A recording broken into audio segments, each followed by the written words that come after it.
was too young to understand what it meant to work 2 jobs and study while trying to raise a family and keep up with the rent because he was only 10.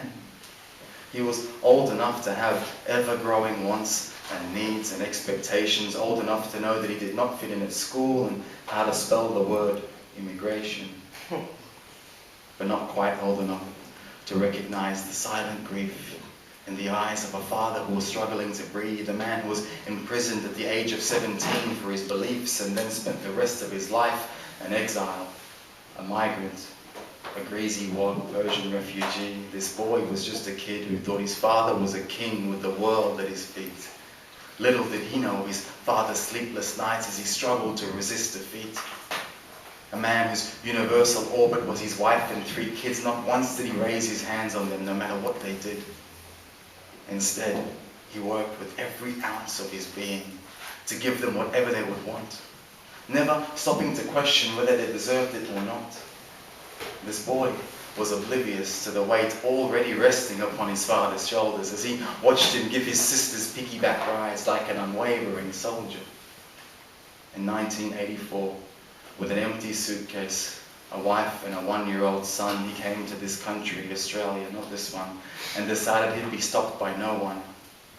Not even that university lecturer who pointed him out to a theatre full of students, saying, "What will this man ever make of himself? Why are we taking in these useless immigrants?"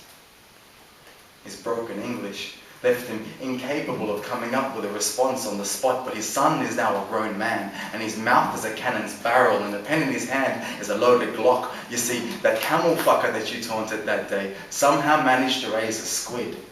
And he's educated, eloquent, well-versed, and he's got some ink to spit. He's lyrically armed with philosophical napalm, and he refuses to be calm. So if I was you, I'd raise the alarm, because he's about to do some harm to any narrow-minded ideologies that might come his way.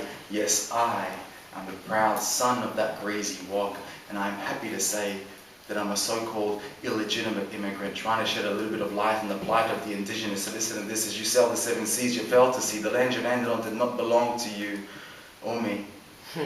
It belonged to the indigenous custodians, the traditional landowners, the ones you killed and slaughtered and labelled as the fauna. You see, before you merrily rowed your boat down the stream, colonising everything that you'd seen, this place you now call Australia was the land of the dream. And Dad, there's something I want you to know that I've never said out loud, and that is you are my guiding light, my shelter in the storm, and of you I am proud.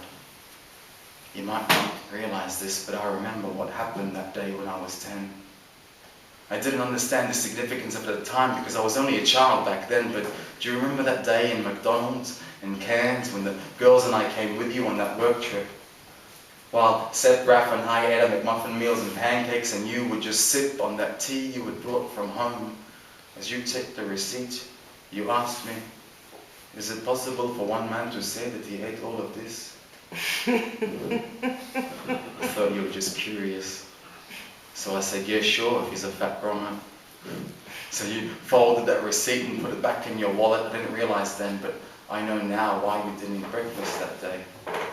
You skipped that meal that morning because you didn't actually have enough money to pay. Your office had asked you to justify every cent that you'd spent, so you had to keep that receipt to get your reimbursement.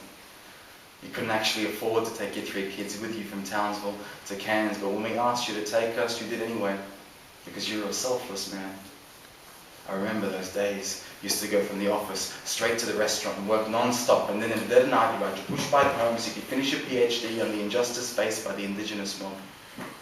Those days you would hold your silent fast just to put us through school and buy us birthday gifts might now be in the past, but I remember those days. And it's those memories that spur me on to write my story, speak my mind, create my art. Each and every one of your sacrifices have played their part in creating the man that now stands before you. It is to you that I owe my potentialities to.